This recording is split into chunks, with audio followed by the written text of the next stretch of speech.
Let's face it, most people are completely unprepared. They're oblivious to facts. Store shelves will empty in 72 hours after a crisis hits if you're lucky. Many cases it will be upended before closing time. So the answer is quite obvious. Be prepared. That has different meanings to different people, but there are basics that people should follow no matter where they are in the world. Being ready was normal before we had the modern conveniences, same-day delivery services, and ready-made everything at our disposal. In reality, we should always hope for the best, but prepare for the worst. You came here for the truth, so let me unveil that for you. This is a little bit of a different topic from what I get into on a daily basis, but I've got an entire playlist full of this type of content, which I will link to at the end of this video. But what we are going to talk about is what people don't want to talk about, and that is being prepared. There are so many different resources that you can follow,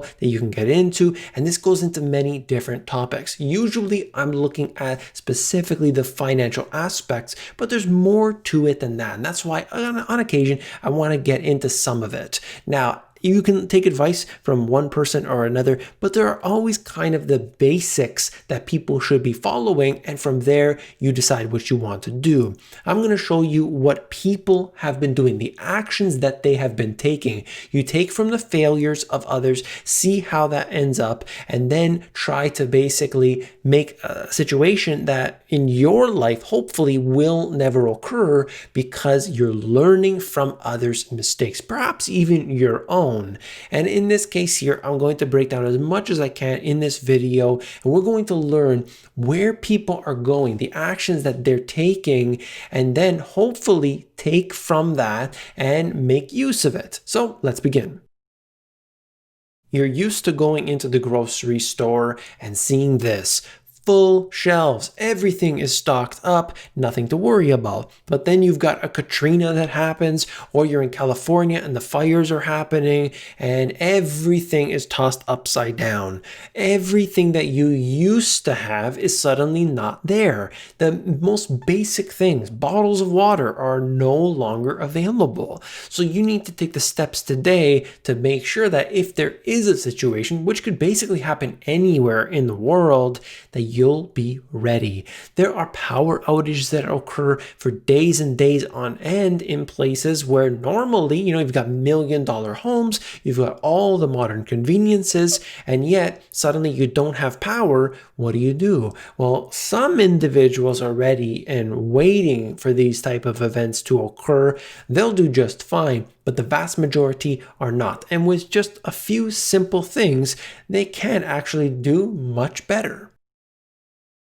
I just mentioned how we have California, how we had Katrina situation, and so many others, and this happens to be from Canada. St. John's storm causes empty shelves in grocery stores in central Newfoundland. So what I'm trying to show you here is that it can be anywhere. It doesn't need to be in the typical spots. Oh, they always have hurricanes there. They always have tornadoes there. No, it can happen basically anywhere. So no matter where we are, we should be prepared.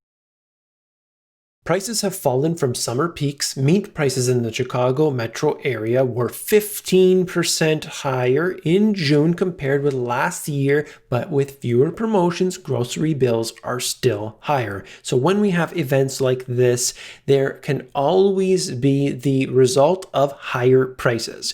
And higher prices usually, for the most people, put a real big dent into their disposable income, especially right now where people have reduced salaries, reduced hours, potentially both, as well as the fact that they might be laid off or furloughed, and so their income is down significantly. As a result of this, it's going to put additional pressure on people, and we have a different level of crisis, one that is very hard to predict. And so if we were already ready 6 months ago, a year ago, 2 years ago, we'd be much better off today. But the best time to start is today, not tomorrow, not tomorrow morning, not tomorrow evening or the weekend. It's actually today. And we can take steps, small steps, to make this a lot better. This is an article from earlier in the year, but it highlights how things are. Tempers are getting short, supplies of ground beef even shorter. People are looking into each other's carts and they're asking, is that guy really in need of all 4 cans of chickpeas? That's a lot of emergency hummus. People are I should say, fighting each other for toilet paper. That's how crazy things had become because they were really pushing it in the media. They were making everybody scramble. They started hoarding all of this stuff right at the last second. So you had all these stores that imposed, limitations. You can only buy 1 can of this. You can only buy 1 pack of pasta and so on. And the people that were actually ready and waiting for these type of events just because they wanted that security, they were laughing. They were laughing because they didn't get involved in this mess. They stayed home throughout this period. Maybe they went out in certain places at certain times because they knew that they could do so safely, but they didn't have to get involved in all of that craziness because they were ready. As I said in the introduction, you go back 100 years ago, people were ready. They might have had a small garden in their backyard. If all they had was a balcony, you go into places in Europe, they had this tiny little balcony. Every square inch of that balcony was filled with growing different things, growing some herbs, growing this and that, because they knew that they could and it would help them out. Yes, in one aspect, it's fresh food and so on, but they knew they could, and with a couple pennies, they would be able to grow some food. Now, I'll talk about that more in a second. I've got a lot of different topics today, but I just want to show you how when people get, ready or, try to be ready, it's always done right at the last second, and they end up in this major chaos in the middle of crisis, and that is the absolute worst time to do so. One of the most simple things that you as an individual could do is to buy food that you will always eat, regardless. Just buy more of it. Canned food. If you eat canned food, you could simply buy more of the exact same products that you normally do, and you just put them in a place that will store for a long period, and you can eat it over a period of, let's say, a year instead of maybe you would buy 2 months worth. It's the most basic action that somebody could take today, and to me, it's a no-brainer. Many take that one step further and they buy these. This happens to be My Patriot Supply. I don't have an affiliate or anything with them. I'm just showing you as an example. They have these emergency food storage kits and they last for 25 years. Supposedly the shelf life is very long, freeze-dried foods and so on. But with a small investment, and they sell these at all different places, at Costco and Walmart and so on. But with a small investment, you could be ready. You could be prepared. You don't have to worry if your food supply gets taken out. I know a lot of people will say, I'm not eating that stuff. Look, you're going to eat anything if you go hungry. You don't actually eat it. You just keep it in a place in your house if you ever do need it. That's it. It's insurance. Do you ever want to use your insurance? Of course not. But it's there just in case you do. I think this one is very basic, but most people, I would say 99% of people, really overlook it most of the time until it comes time to lose their power and they need it. Okay, this is the thing. This is basically a power generator, not this particular brand or anything. I just pulled this up as a prop, but it's talking about the home generator, whether it's diesel, whatever it might be, and even on a smaller scale. Maybe you've got a few electronics that you might need to charge up. There are even those hand crank ones that you can do for something like that. Ultimately, all I'm saying is that the power goes out and you might be in a world of hurt. There are places that normally wouldn't suffer power outages, okay? You're seeing that in California. You see that in other places where they've got tornadoes and hurricanes and so on. But it's happened in many others as well. They have a freak storm, an ice storm comes through. There are many people who can actually attest to this. Ice storm comes through. It's a freak thing. All of a sudden, there's no power for 2 days, for 3 days, some areas for a week and more. Okay, I've dealt with this myself. And what do? Well, those people who were unprepared, who simply could have had something in advance ready, they didn't do do it. And then they think, that's it, I'm going to get a generator, I'm going to get this thing, that's never going to happen to me again. A week passes, 2 weeks pass, and they simply give up on the idea. All I'm suggesting is that there should be some level of backup for you. It is a wise investment, in my opinion. To me, it goes without saying, but you need to have your water situation down packed. The reason why I like the Berkey more than anything else is because it doesn't require any sort of power. Because if the power goes out, as I just talked about a moment ago, you are screwed over, that's for sure. Now, the disadvantage here is that it's slow, but who cares? This is the way it is. You get a unit that sits there, you use it on your normal daily activities, you drink out of this thing, but in the case of an emergency, you're going to be very, very happy that you've got it. This was my review video of the Life Straw, which goes another step further. If you had to go out somewhere and you didn't have a source of water, they say you can actually sip up the pond water and it would be completely drinkable and there wouldn't be a reason to be concerned about it. Okay, so that is just one product.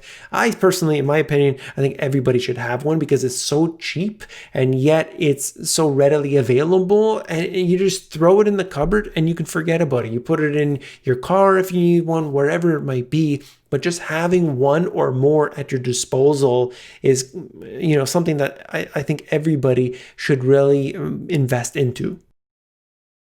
This is from a website, mymove.com. Moving study. People left big cities. Temporary moves spiked in the first 6 months. So you had seen it yourself most likely, and I've shown it here on the channel many times. Essentially what we have are individuals leaving the big cities, going to smaller areas. Now there's more to it than this. I want to talk about what I think that people should be considering and where it is that it's considered quote unquote safe. We'll talk about that more in a second, but this is the general trend and I'm showing you the actual data instead of some people just blurting out what they think. I'm showing you the data itself. My Move took a look at how many people moved during the earlier part of the year by looking at the total number of address change requests filed with USPS from February to July of 2020. So this is actually factual information. They pulled this data up and they provided it here. 15.9 million plus people filed change of address requests with USPS. Now that's quite significant. That is a big number. They are looking at some other data on the right here, but I just want to get people in the mindset of individuals who have more money usually are more mobile. They might have a house that's available to them 2 hours out of the major cities, but an individual who relies on a certain job in that certain place and must remain there, they don't have work elsewhere. They are stuck where they are. If that industry or if that neighborhood starts falling, they're in big trouble. Okay, 4% increase in total movers doesn't seem like that much, but then you look at this on the right hand side, 27% increase in temporary movers. So that gives you an idea of what has happened throughout this period of time. Cities that gained and lost the most movers during this period. Data shows that people moved from densely populated urban areas like Manhattan, Brooklyn, and Chicago. Less populated cities, 6 of which were in Texas, gained the most movers. So you can look at the list here if you are interested, but it just shows you New York being, the biggest example.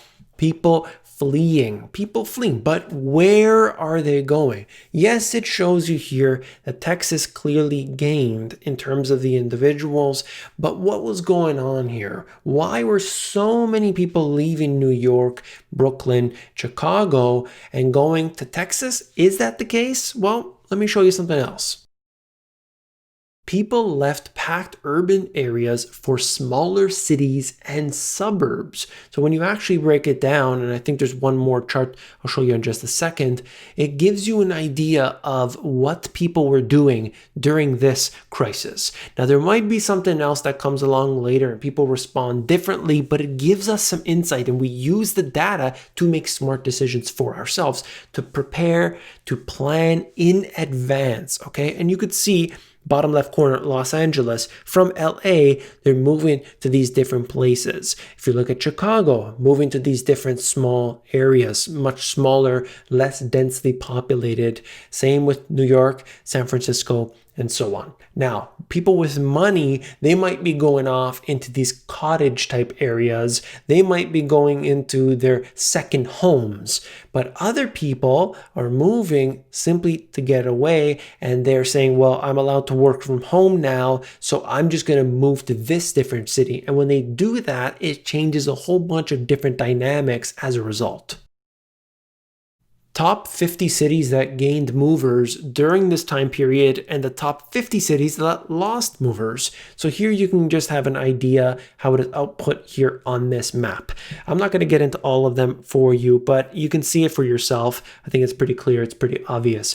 The point I want to make here is that people move from the densely populated regions to the less dense regions, not just in this crisis, but when things become too expensive. The trend was already in. You could see people moving from New York and New Jersey to Florida. You look at people from California moving over a little bit east, going to Arizona, maybe they're going to Texas because of the taxation too high. There could be any number of reasons, but those trends are there. We have that data today. I hope I'm making myself clear. In terms of safety, in terms of security, you probably find that in the mass densely populated areas, generally you're going to have more crime, you're going to have more poverty, you're going to have a bigger problem because of maybe overpopulation, or the resources just aren't enough for everybody suddenly if anybody rushes in. On a daily basis might be okay, but if you have this big demand, you're going to have problems. So I would say that the less dense, or we would call that, the rural areas, or at least more rural than the big cities, the mega cities, are probably safer places to be at. A couple notes right here. People need to be growing their own food. I think this is so essential, so essential. Oh no, GPS, you can't do that. Not where I live, it's really cold. Well, here we go. 1 Yard Revolution. I've talked about this channel many times before. 1 Yard Revolution is in Chicago, I believe. And this area here, he's got complete snow over where he grows, and yet he is able to grow food all year round. This is just one example of a channel, but I just use this because specifically he's in the cold environment and does it, as he says here, frugal and sustainable gardening. Frugally. So he does this for cheap, for really cheap. And I think people could learn a lot from this because they say, no, I can't do it. It's too expensive, or I live in a cold place. There is no excuse. Absolutely none. I can't grow food. I live in a small place. I live in this situation or that situation. You could do something. You can grow sprouts in a jar. And also you have this. The Arrow Garden is an example of growing stuff inside. Sure, you're not going to be able to feed your whole family with that. You're not even going to be able to feed one person with it. But you can grow some. You can grow some, and that's the whole point. Trying to do little things along the way to hopefully help you and your family out. That's it. That's all I'm trying to say. If you have this type of situation, you live in a condo, you live in a smaller environment, there is no excuse for you not to be able to just make a step. 5%. If you can help yourself out 5%, that's going to help you in the end. There's no doubt about it. This website here, I just pulled up this example. It's Red Cross, but you can look through, and it's a first aid kit. That's the first thing it talks about. And then it goes in further to emergency supplies kit. And then there's quite a bit down here, emergency car kit and so on. If you're interested, you could check it out. But all I'm trying to show you here is that there are many different things that I think people need, that they should have on hand, that they should be ready for already. This gives us a few examples. I know some people will say, no, you shouldn't have that, or you should have this. Look, just get something. Just get prepared. You don't want to look in your med kit and it's like 6 bandages and they're all like either really, really tiny ones or really massive ones. You don't want that. You want to be ready in every aspect you can. That's all for this video. If you found it informative, hit that thumbs up button. When you do, you support me simply by clicking one button. Thank you very much. If you want to learn how to sell stuff online, you can do so at my free e-course, theamazongps.com. The financial system, complex, convoluted, and I break down everything you need to know in these 2 books. In fact, in the second book, Global Economic Collapse, I get into some of the issues I talked about today, some of the preparedness, things that people can be doing. So definitely check them out at the link in the description. If you want the audiobook instead, themoneygps.com. You want the how-to and solutions, this is what you need. I have an entire playlist right here along with this video. It is just, there's so much stuff in here. Definitely check it out. Click it. I'll see you there.